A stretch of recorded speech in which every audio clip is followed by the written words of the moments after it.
Okay, so Danny Byrd. Hello, sir. Carousel. Yeah, Jack from Buxton Shoe. Respect. Welcome to Unisex. You know it very well. Yeah, man. Wicked party. Danny, My first time here. But how did your set go? Good fun. What do you think of Buxton Shoe? It's good. It's like, all these unis that I'm playing at the moment, they're better than most clubs. A lot of clubs. The sound systems are good. The vibes are good. It's like, it's about an hour and 50 minutes from my house. What more can you ask for? Very fucking convenient. Very convenient. Very convenient. Fair play. So like, what sort of musical influences got you into the game? Let's just say. Into drum and bass. Yeah.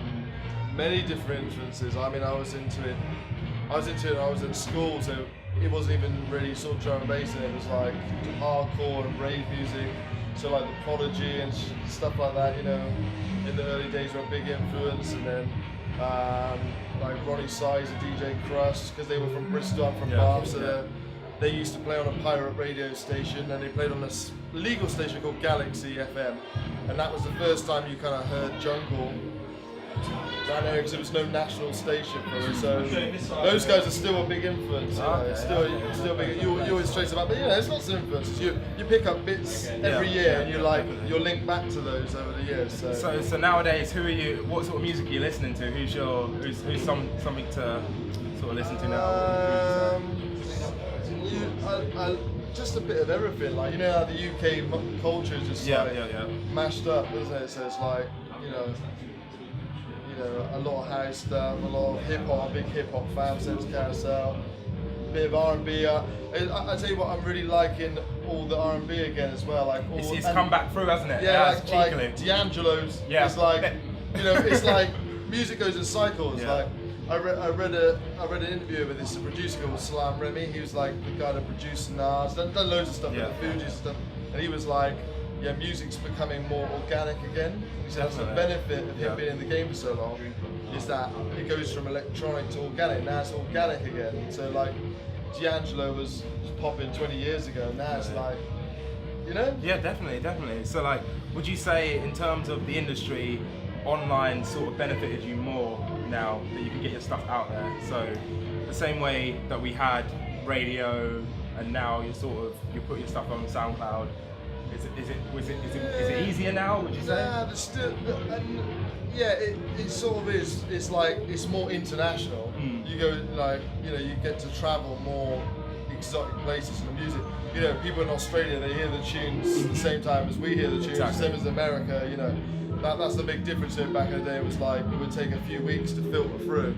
But it's funny because like things like the radio are still very important. They still dictate what goes on. So like you can put your music on SoundCloud, but about 20 people will listen. If you're on Radio 1 or 1 Extra or something, it's like it all starts from there, and it filters down. Don't get me wrong, someone could come along, they could build an independent fan base and they can build it up, but it's not like the internet's overtaken the traditional methods of getting your music out. There's these kind of like I wouldn't say rules, but there's like institutions that are there for a reason, Okay, so in terms of students here, there's a lot of music courses. You've got music management, you've got studio production. How would you say is the easiest way to get in the game, or the don't go way? to uni and do it. blow all the money you owe at uni. Blow all the money and just do it 3 years in your bedroom. Okay. Teach yourself. No, that's not true. No, there's good stuff to be learned at uni. I mean, if you really want to do it, you'll do it. It's like, just get up early in the morning. It's focus, isn't it? Most driven musicians, they get up early, or they know what they're doing. They'll put in 12, 14-hour days every day. It's the same. It's that 10,000 hour rule. Of course, to excellence. Exactly. Okay, so Carousel. How did you find Buxton Shoe today? Yeah, it's crazy, man. Second time I've been here. First time was sick with Low Star. This time raised up the levels again. It's a wicked party, man. It's good how they put a good, diverse range of music, and there's a great mixed crowd. I mean, it's definitely not a sausage fest in there. So I'd say it's at least 60 to 70% girls. Don't want a sausage fest. It's a good start to the party. At the end of the day, they get two things right straight away. What Carousel's doing after this, isn't it? basically they get the sound system right and they get the crowd right, you know? Because first thing, it sounds wicked in there, regardless of what DJs you got on, it sounds wicked. And the crowd's always up for it, a good mix of females and guys. That's what you need for a good party, that's the foundation, man. So when you're out, what are you looking to hear? What am I looking to hear? Strong tunes, like I said, if it comes from a good sound system, then that'll gets do you the going. talking a lot of time. But I love all kinds of drum and bass, man. Yeah, All of it. That's why Danny's such a sick DJ, because he plays across the board, man. Definitely So many did. different You definitely flavours. did. And that last track.